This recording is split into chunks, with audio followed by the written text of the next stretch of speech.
Bonjour.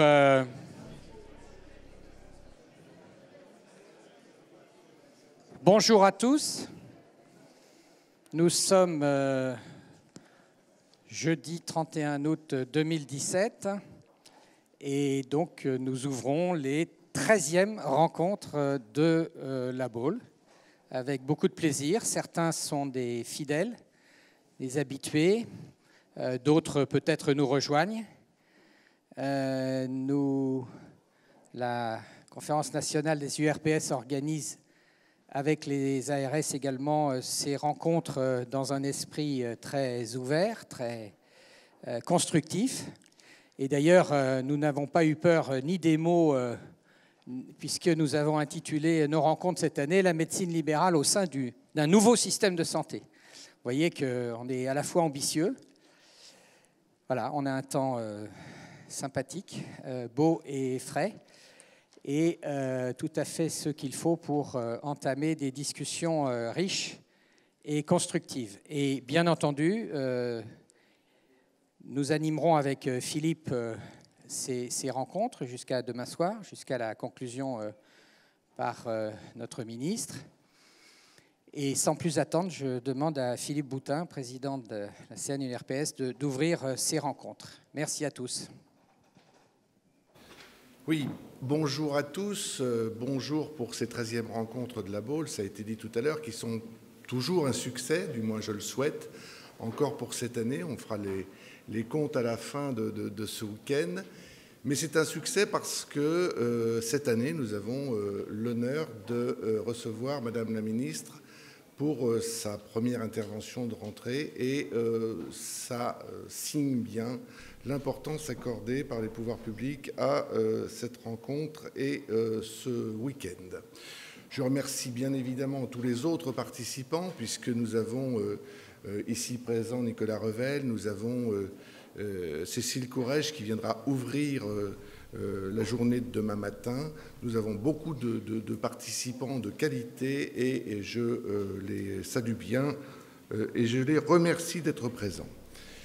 Bien évidemment, ces rencontres montrent la montée en puissance des URPS et de la territorialité. Je crois qu'il est de notre devoir, et au niveau de la CNURPS, je m'y emploie, de garder le lien avec nos syndicats représentatifs d'origine. Et je pense que le lien entre la CNURPS et les syndicats doit être le plus fort possible, et je m'y attache. Je m'y attache par des rencontres régulières, par des comptes rendus de travaux et par du lien entre les territoires, entre les représentants de la profession sur les départements, sur les régions et le national. Je pense que cela est complètement nécessaire et peut-être ne voyons pas suffisamment pour faire cela, mais je m'attacherai sur l'année qui vient à ce que ce soit ainsi.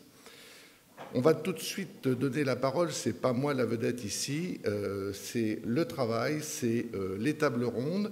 Et on va tout de suite donner la parole à une première table ronde qui va être sur le nerf de la guerre.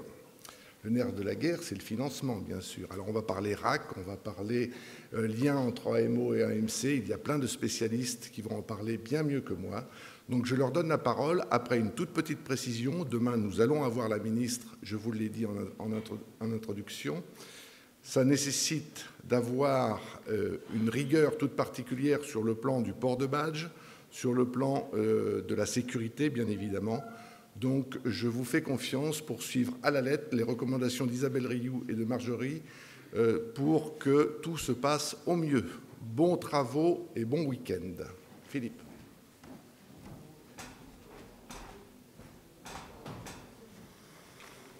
Alors cet après-midi, on va avoir donc un premier thème sur le financement. Quel financement du système de santé pour améliorer la santé publique? Ma foi, c'est l'objectif premier. Satisfaire les besoins qui ne sont pas satisfaits, répondre aux évolutions annoncées et mobiliser les médecins libéraux.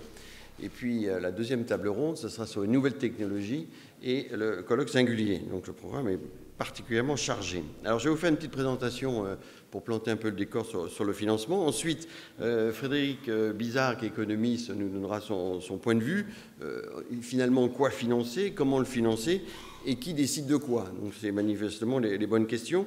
Ensuite, on écoutera Nicolas Revel, que tout le monde connaît, directeur général de la CNAM-TS, qui a décidé de se mobiliser pour convaincre les libéraux, je veux le dire comme ça peut-être, de s'associer à tout ce mouvement d'innovation. Thierry Baudet, président de la Mutualité, et puis Christophe Lalonde, qui est le directeur général de la RS Grand Est, qui donnera son point de vue. Et là aussi, l'idée générale, bien évidemment, c'est comment mobiliser, comment faire en sorte que les professionnels de santé libéraux se sentent impliqués dans, non pas la révolution annoncée, mais la transformation que nous a annoncée le président de la République, là aussi, sur le système de santé. Alors, première slide.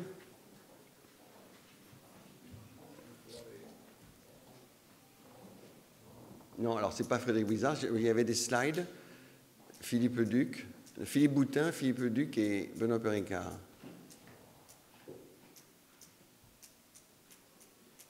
Vous les avez, non? Isabelle, je vais le faire à cappella. Alors, c'est pas grave, je les ai en papier. Non, d'ici là, on les aura peut-être retrouvés. On est au début d'un nouveau quinquennat. C'est une nouvelle donne. Et on avait vu que les deux précédents quinquennats ont été tumultueux, on va dire, hein, avec Roselyne Bachelot et Marisol Touraine. Ça ne s'est pas toujours très bien passé. Et donc, il y a une nouvelle donne qui est sûrement à saisir. Et c'est pour ça que la période, au niveau du financement, l'organisation du système de santé est importante. Les rémunérations et les financements sont un puissant levier de transformation et c'est là-dessus qu'il faut sûrement insister.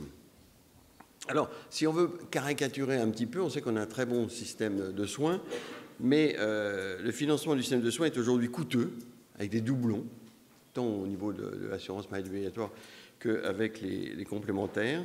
Il est complexe, plus personne n'y s'y retrouve, en tout cas les patients ne savent pas du tout. Et il n'est pas très vertueux, hein, c'est le fameux paiement à l'acte qui est critiqué par certains. Il est aussi figé, c'est-à-dire qu'il ne valorise pas les innovations technologiques et organisationnelles. On a l'impression, vous voyez, nouveau quinquennat, nouvelle donne, les rémunérations et financements sont un puissant levier de transformation. Et alors, voilà, coûteux, complexe et non vertueux, figé, inégalitaire, parce que vous savez qu'en France, on a le reste à charge le moins élevé de tous, mais parmi ceux qui ont un reste à charge, c'est assez inégalitaire. Avant et après assurance maladie complémentaire. Et puis surtout, il est déficitaire avec une dette importante, 80 milliards. Depuis le début, depuis 1996, un peu plus de 20 ans, il y a eu 45 milliards de dépensés, uniquement pour l'assurance maladie, hein, pas pour les dépenses sociales. 45 milliards, près de 50, en remboursement des intérêts. Donc c'est tout à fait colossal et ce déficit se réduit simplement que depuis 2015. Alors, c'était l'autre. Voilà, on va y arriver. Voilà. Alors, améliorer la santé publique, c'est d'abord développer la prévention. La ministre de la Santé nous en parlera sûrement demain. Elle a fait une communication hier au Conseil des ministres où elle commence à détailler une nouvelle stratégie de santé très axée sur la prévention. C'est l'accès aux soins.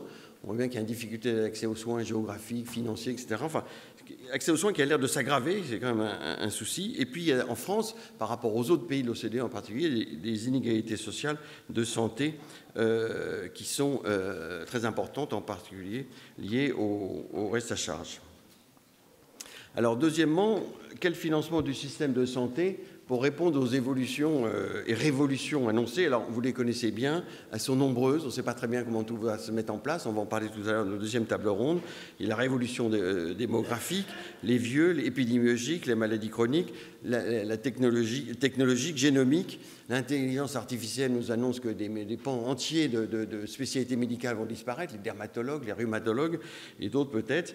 C'est bien évidemment plus compliqué que ça. Des patients qui sont mieux informés et plus exigeants et plus responsables, entre guillemets, profitant de libéralisation du système. Et puis des contraintes financières qui sont de plus en plus fortes. Alors, par rapport à ça, le sujet, c'est ce que vont détailler les invités ici, c'est pour mobiliser les médecins libéraux, tout le monde est d'accord pour faire jouer un rôle plus grand aux médecins libéraux, mais on voit bien que c'est très compliqué. Sur le virage ambulatoire, on peut dire que le quinquennat précédent a un peu raté le virage ambulatoire, alors que dès le début, c'était quelque chose d'annoncé. La coordination des soins, qui est perfectible, va valoriser la qualité. Alors maintenant, on parle de paiement à l'épisode de soins et pas simplement à l'acte. Ça pose débat. Surtout, peut-être limiter les expérimentations. On a en France un système extraordinaire de faire des expérimentations.